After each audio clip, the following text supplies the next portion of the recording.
Hello there guys, and welcome to another episode of Modeling with Dan. This episode is going to focus on building a unique prototype, which is a DNAX 21,000 gallon tank car. These elusive green monsters you see here are cars that I see pretty regularly through Fostoria, Ohio, which is of course the area that I'm modeling. And this particular car that I have photographed here, which is the 300-908, is one that I've actually seen a handful of times, and I wanted to go ahead and make a model of this car, and of course document it here for YouTube to give you guys some more meat to chew on, so to speak, on how to actually go about building a car like this. The name of the game here is to use a model that gets us close to the prototype here, which is in this case again is a 21K car. For the base model, I'm going to be using an Atlas 25,000 gallon tank car, and the reason again I chose this prototype is because for the most part the base model that we're using here is a very close substitute. For the most part, all we would have to do here to actually make this accurate would be to shorten the car, but because the length is so close on these, I decided to keep it its full length on the model and just go ahead and detail and repaint this. Again, here's the prototype, and you can see that really unique green color with all the bright yellow lettering and decaling. Notice all of the rust, the base stages of paint chipping and paling here. It's a very cool prototype. There's a number of these that are out there, and there's a couple different variations as well. So this should make a very nice car to make a replica of. We'll of course have to supply decals, and we'll have to try to paint match that green. As you can see, it's a little bit of an interesting green color here, so I'm going to be using Testors paints to try to recreate this. And then of course we'll grime it up. The other unique feature of this car is the amount of paint chipping and peeling on this, so this will all be very interesting to model. Of course, step one here is the disassembly and the prep work to get the model in position to be modified and rebuilt. There are a number of separately applied details on these tank bodies, and all you got to do is use a pair of pliers to very carefully remove all of these separately applied details. We're going to first work on the top railings and walkways. We're going to remove the side ladders. We're going to remove the safety bars running along the length of the car at the base. We're going to remove, of course, the coupler pockets. We don't need those to have couplers in them right now. Those are all going to be disassembled for painting, obviously. And then we're going to have to take pretty much apart a lot of the underbody detailing as well, because I will have to change those around. These details are a little bit fragile, so just be careful taking these things apart. On the ends here, I also am going to go ahead and remove those air hoses, because quite frankly, those are a little bit tacky, and I don't like them. Now on the top, we're going to have to modify all of these hatches and everything, so all of the existing parts on the model will have to get changed by removal. And you'll notice that I do this in a way where I very carefully remove all of these separately applied parts, that way I can reuse them. Tank components like this are very valuable. Parts like this are not manufactured in HO scale, so they're not readily available detail parts. So anytime I have little hatches and fittings and things like this, I almost always will try to resalvage these parts for future builds or to be reused on the build itself. In this case, a number of these details I will end up reusing. On the underside of the car, there's a number of little fittings that we'll have to remove. So I just go about here very carefully removing all of these tiny little parts, and I just remove them again with a pair of pliers. No need to be careful here. If I leave some sprue or flashing inside those little holes, it's not the end of the world. I'm just going in here to remove all of these little details. That entire little lip there will have to be removed, and that's because we're going to be adding a little discharge outlet there, and that's going to have to be scratch built. So we need all of this to be leveled out, and I'm going to be doing all of this using a brand new X-Acto blade. Next, we'll start modifying the tank body and upgrading the details. There's that new little discharge hatch that I talked about. I just scratch built this little component with styrene, and I glued it to the base of the car there. Once I did that, I then took some piping, and in this case, this is actually just some piping from an Athearn fuel tank set, but it very closely looks like the 4 discharge outlets on the bottom of the car that are there on the prototype. So I'm using these little fuel gauges that I've trimmed down to size, and I'm just very carefully installing them where they need to be according to the prototype. And that's just a butt joint. Obviously I'm just using a little bit of super glue to tack those in place. This is a very quick and simple detail, as you can see, but right away this adds a lot more realism to a model like this. Now we get into the complex stuff, and obviously I didn't want to have to show a bunch of sanding here, but basically I had to remove that entire assembly at the top to make way for the brand new hatches and fittings, which as you can see are entirely different on this model. So the first thing I did was I actually went about scratch building a base out of styrene for the hatch. I then scratch built a large housing, as you can see. This is not technically a hatch. The actual hatch itself is the stock Atlas part that we talked about. I obviously salvaged that part and was able to reinstall it on this car. So that actually saved us some time. Now, talking about scratch building those large housings, this is a very common detail on modern tank cars, so I wanted to go ahead and make a separate little section here on building these. I use the Walther's LPG hatches. I cut these down and trim them down a little bit with an X-Acto knife. I then make a number of little styrene add-on parts to fit to the car. So I make a top fitting there, which is a round piece. I just trace a little outline on a piece of really thin styrene, and then I cut it out to make a top cap. I then rewrap the entire hatch with styrene sheet, in this case 0.005-inch styrene, to widen the hatch. And here is the process of doing that. I've basically cut out some styrene strips. I tack on a little bit of glue here, and I very carefully take one strip at a time and add it to this hatch. Obviously I'm holding this thing in my hand, so it's a little bit awkward here, but if you set it down and actually pinch this piece down with an X-Acto blade, it makes quick work of tacking this piece in place. And then from there on, you can wrap it around the entire circumference of that hatch, and then basically you're going to repeat this process twice to get the correct length. So once the first wrap is done, we can then add another piece of styrene and wrap it further. This is the second wrap here. You can see it again, it's just going around. You can run a bead of glue around the entire hatch if you want to. I only tack down the corners or the edges where pretty much everything attaches. Those are the only points I actually will glue down.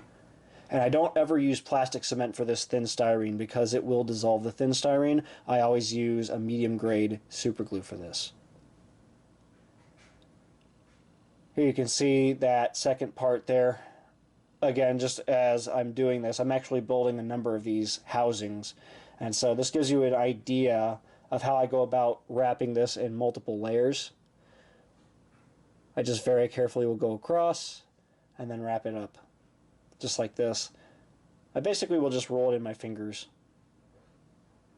Sorry, my hand's in the way there. I apologize for that. Hopefully you can get the idea here. Once I get it to the rough dimension and length that I need it, I just snip it off with an X-Acto. I add just a little bit more glue, and then I tack it in place. For that little gap there, I'll of course cut just a small little sliver more of sheet to fill that in place. There, that's starting to really take shape.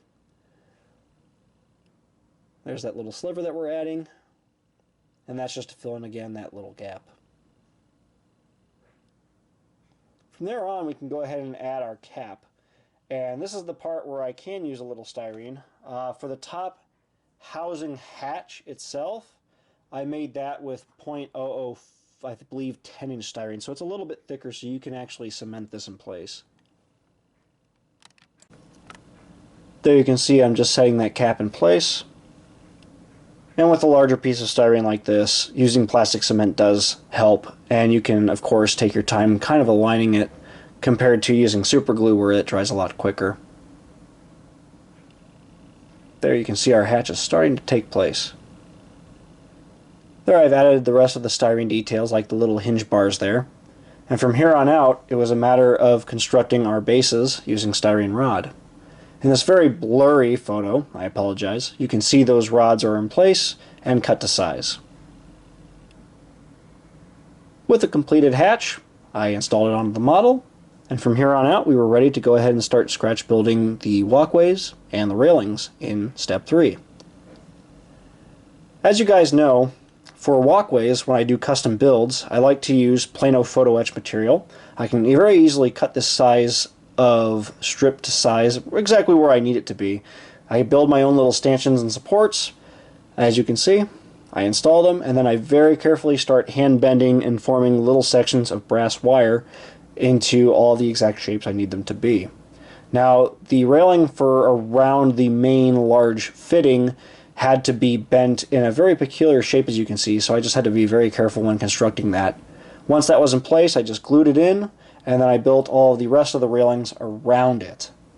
So this was a little bit tedious for this particular car, but it is doable. And in the end, all of this is pretty durable, although I wouldn't recommend handling this more than you need to. From here on out, it's a matter of painting. And this is a very simple, easy process for the most part. You'll notice at this point I've gotten all of the underbody details done. I've kept the ladders and the side railings off for the moment, and that's just for the sake of painting. Alright, so for actually painting this green, what I'm going to be using is a mixture of Tester's green and Tester's black enamel. I mixed the colors up in my airbrush here, and then I sprayed a couple coats, in this case 3, and that got us the mostly correct shade of green that we need. Though in hindsight I probably could have actually darkened this even more, but it's pretty close. I'm pretty happy with this. It's starting to really take shape now. At this point I let everything cure, and then I gloss coated the car in preparation for decals. And for decals, we actually got very lucky. Highball Graphics makes us a set of these decals, and they actually make the exact car number I need. So how about that? I got super lucky on this one. So, decal process is pretty straightforward. You just cut all the decals out that you need. And there you can see I've laid them out on my workbench after very carefully soaking them in some warm water. I then transferred them over to the model and got them in all of the exact positions I needed them to be in. And from here on out, I then used Mr. Clear, Flat Clear, to seal all of my work in. The Mr. Clear Flat is miles better than Tester's Dull Coat because it just levels out so well, and it hides decal film super well as well. There you can see I've now constructed the new handrail extensions on the sides, and I've also added the ladder support. All of these parts were installed, including the ladders, and everything was painted to match the car body. From here on out, it's a matter of adding the weathering, and normally with these builds I don't show too much of the weathering, but the weathering is a crucial part of this build. You can see there's a lot of rust, and a lot of that green has really darkened out with age, so we're going to be really focusing on trying to recreate these weathering techniques, and of course the graffiti. For the rust, I used a combination of acrylics and oils to model all of the little rust bands and streaks and all of the little bits of pitting. I then added all of the rust coming down the side of the car. All that was done with oil washes. I rusted up the placards a little bit, and I also added some prototypical graffiti and safety striping. Now to model the extensive bits of paint chipping on this car. It's one of the worst chipper cars I've ever seen. I've also painted on the yellow onto the Dana logos there, because the logos on the prototype are very faded. I did that both sides, and then I started layering in the chipping. All that was done with acrylics. I just added little dots here and there, and then started to streak it down just a little bit here and there until I was satisfied with the pattern. And again, I'm just trying to match this as close to the prototype photos as possible. Once all that was cured and dried up, I then started to apply some oils. I also did the kick up and grime on the underbody, added all of my splatter, and at this point I'm just trying to reinstall the trucks. That way I have a nice good point so I can set the car down and be able to start working in the oils on the top. I just dotted in some white oils, streaked it down around the paint chipping in those areas, as you can see, to model that really heavy streaking coming down from those rust chips. There you can see the heavy rusting that I did, and that was all followed behind with some powders. I worked in lots of rust powders around that top hatch and that railing. I added some little bits of rust pitting and scratching on the logos. And then at this point I reinstalled brand new couplers, added some more effects done with powders and chalks, especially on the trucks there. And there you can see we really got the look, I think, very well. The kick-up turned out really good. I really love those faded DNAX logos as well. There's one more look at the photo of the prototype. And now back to the model on the layout. With the lighting and everything set up, I think the model looks spectacular. The amount of pitting on this car is just insane. It's such a really cool prototype. And again, I just love the way the faded logos came out, because you can still see just that slight hint of the original Railcare logo bleeding through that yellow fade. And with that being said, we now have a completed model that I'm very satisfied with. I thank you guys for watching this video. Stay tuned for the next one. Take it easy.